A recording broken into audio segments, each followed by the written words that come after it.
Hey, it's Crane. Thanks so much for being a part of things. This is, well, I was after the program, had to get going, and then had to go to the gym and swing back, and I wanted to get this in, and so here I am. I'm. Why are you dressed in black, man? What's going on? No worries here.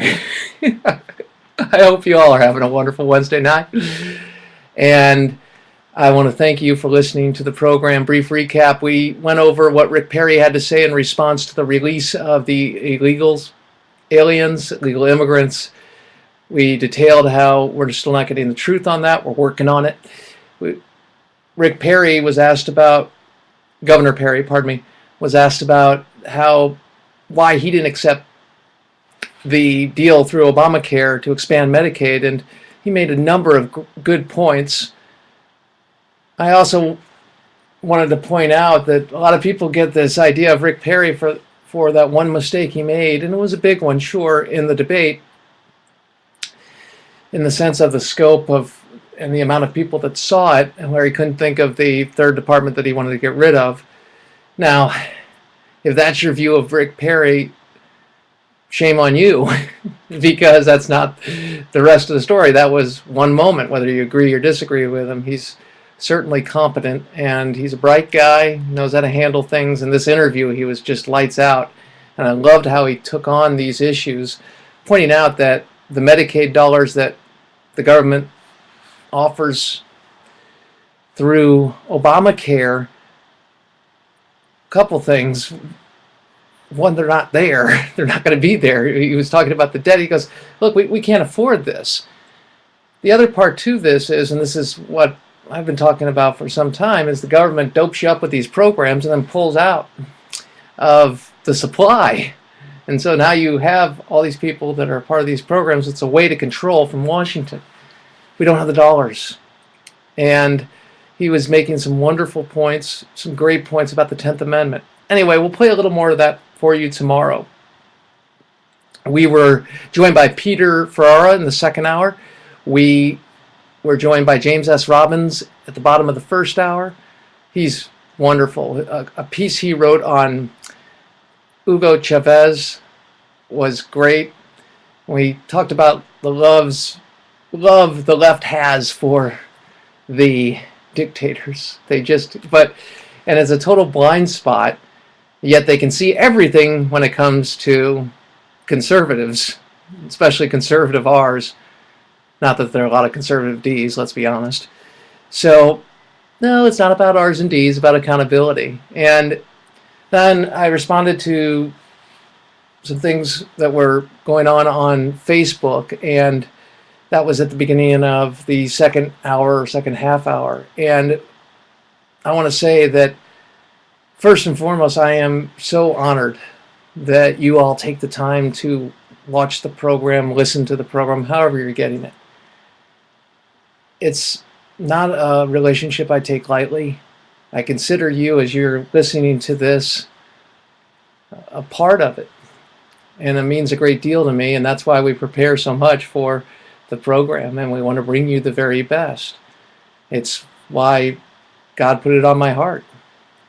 And for those that are sharing that they're frustrated at things and obviously never going to outside the rule of law and working within the rule of law, we had a discussion on that. But I want you to know that I am honored. It is a blessing to have the conversation that we have every day. So when you turn on the dial that we're talking, we're going back and forth, and I know some agree, some disagree, some are not with the Lord, haven't asked Jesus Christ into their heart as Lord and Savior. I know that, and I'm just glad you're listening. You have a place at the table. I want you to get to know Him and have the opportunity to connect in some way. I say that looking up as a disciple in progress, never looking down or pointing. And the only thing that separates me from anyone who is not with the Lord, I'm just as much a sinner, but it's the blood of Jesus and his grace. And I say that a lot. And as my walk with the Lord continues, and recognizing that we are all God's creation, individuals. And God the Father has put things into our hearts, given us gifts, and we each have a purpose on how we go about that. And when we're talking about these things, we're talking about freedom and the freedom to explore those gifts, to use those gifts and not be directed out of Washington. And sometimes the task seems pretty insurmountable because unlike enemies of the past, so to speak, in the sense of enemies from outside our country that we could rally behind and identify ourselves and point out and contrast ourselves with what they did to their people, subjugate their people, the totalitarian states that we were up against. And basically we are still the leader of the free world. Our president is the leader of the free world. But what's going on today is it's from within. And yes, we have political disagreements. We have cultural disagreements with people.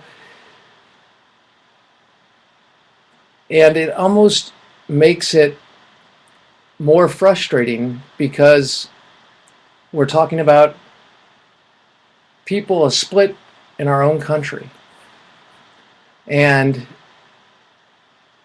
the term two Americas comes to mind, but that's what we're seeing culturally in the split and the divide.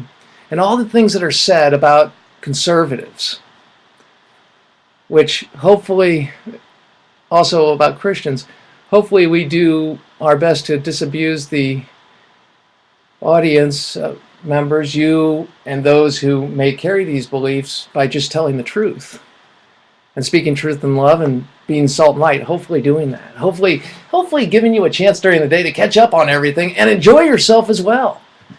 Because you can get frustrated, and it is frustrating.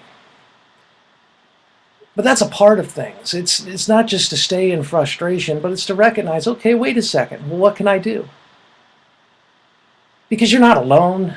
You're not alone. There are so many that share your point of view.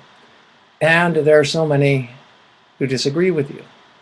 And at times they're looking at us like we look at them. What we have to remember is that they are merely people who differ in a point of view. And we can't look at them as the enemy. I say this, what comes to mind is when I had to read the point of view years back, told the story many a time, even in CraneAfters, about how at one point in my life I was pro-life for myself, but pro-choice for everybody else. And a friend of mine challenged me on that point of view and kept challenging me and brought me to church. And it was my walk to Jesus, coming to the Lord, but it's been a long walk, so to speak. And thank God for this man. I still consider him a very close friend, and I haven't talked to him, in many years. Almost a decade, I think.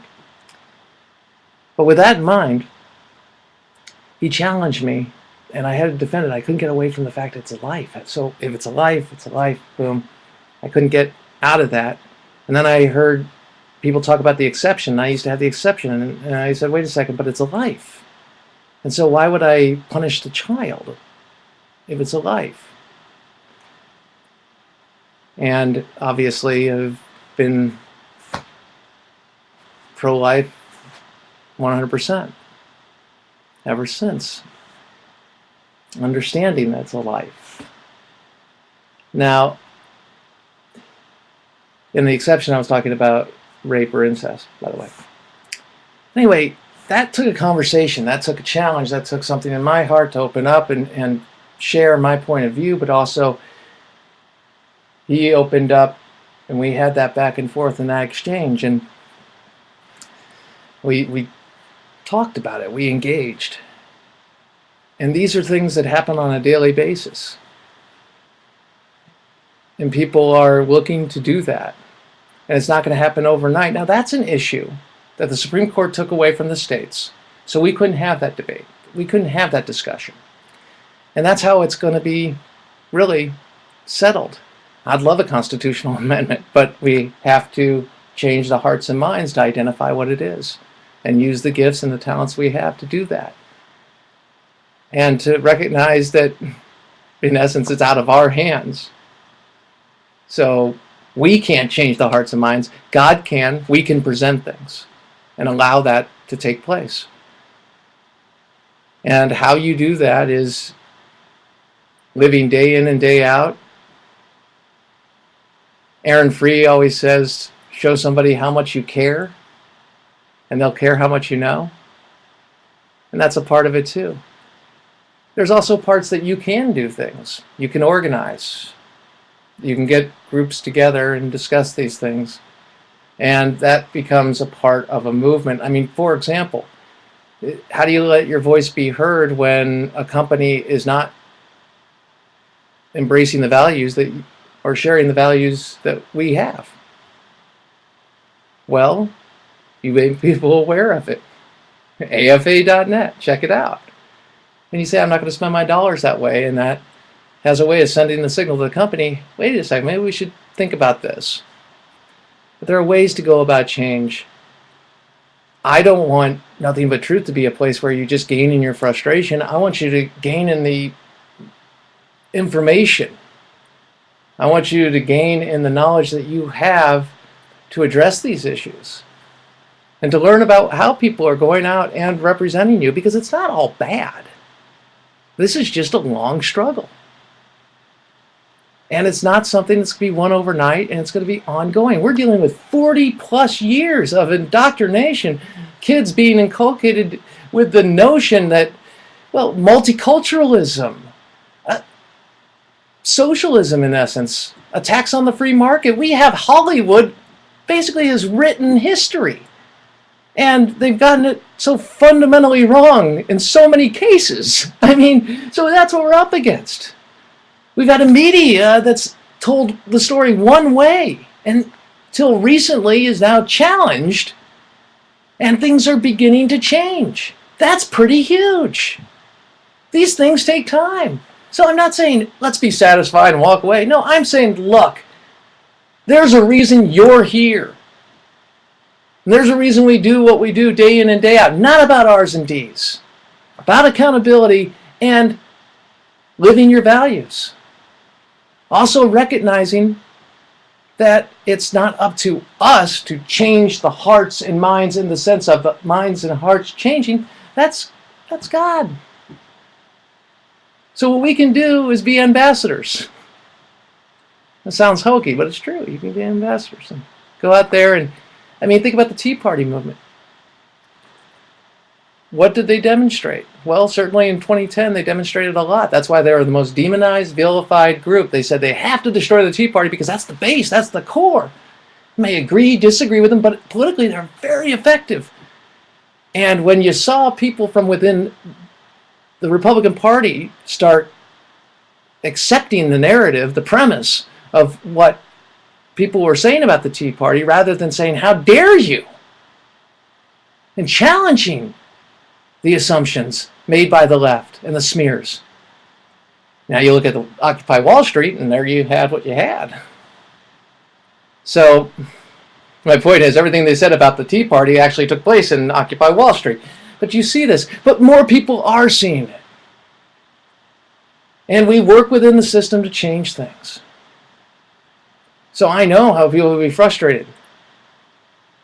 My best half and I have been talking about that. How frustrating it can be.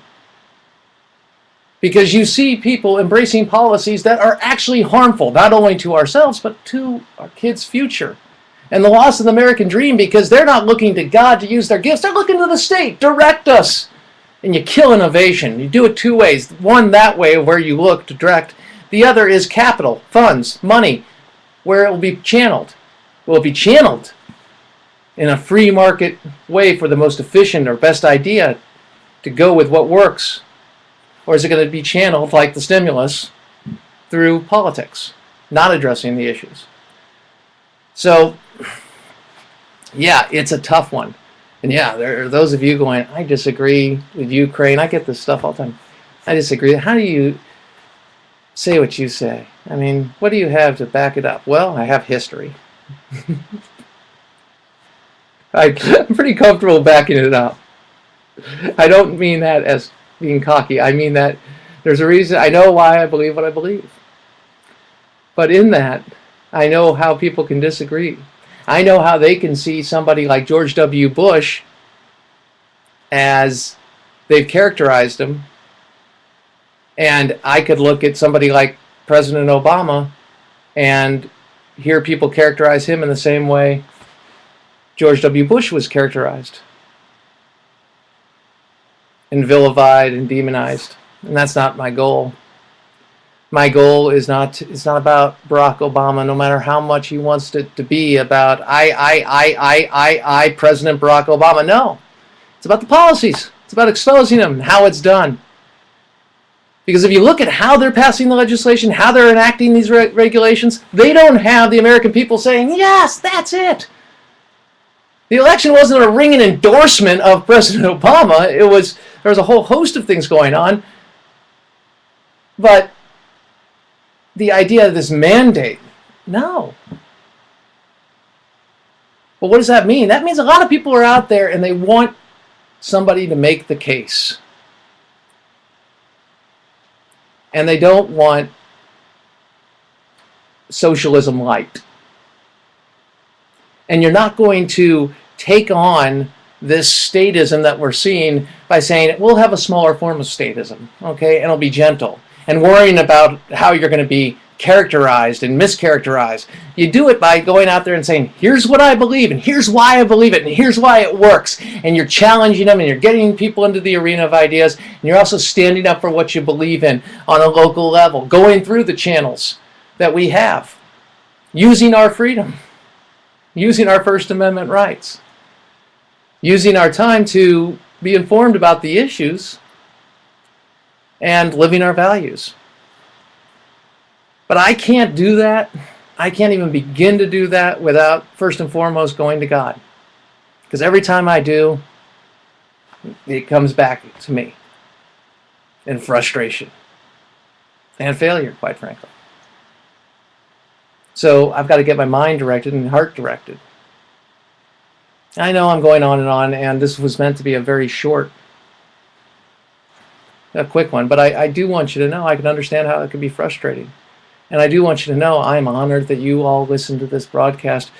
But not only that, when you listen, I hope you're entertained. I hope you're informed. I hope if you agree, wonderful. If you disagree, I hope you feel free enough to tell me. Both ways, to engage. And as nothing but truth grows, we're going to be doing more engaging. A lot more. That all said, life's great. We live in America. And as I look at America, I don't see what the left sees. I see us as the liberator. I see us for who we are. And the mistakes we've made, yeah, we've made them, and we've, put up against utopia or the utopian ideal,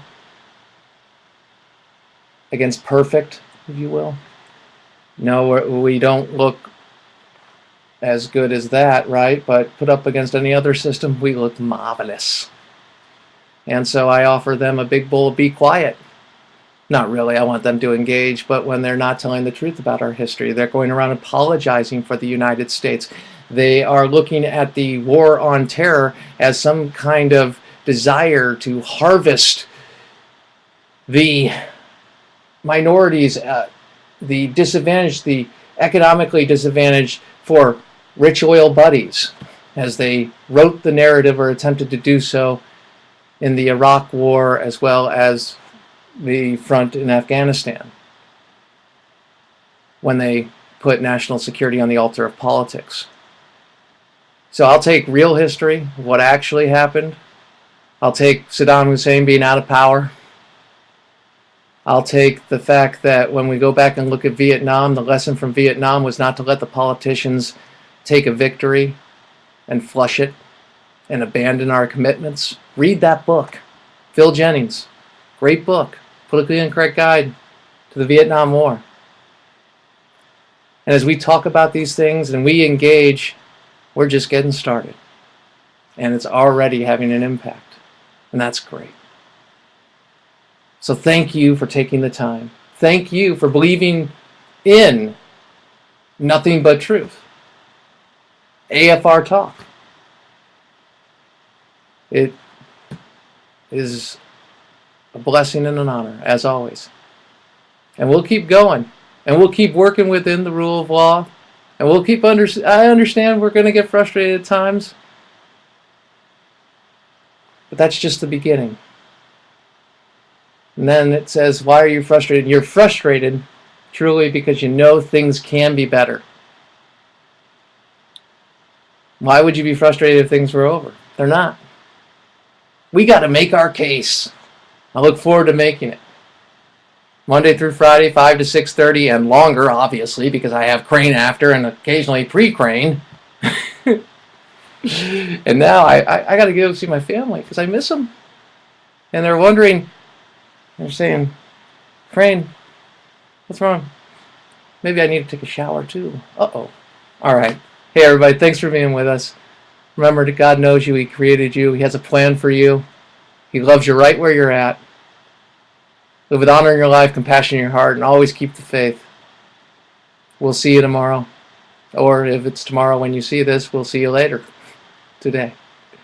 I'll put the prayer request up for Aaron Free. Thanks again for all your communication. God bless.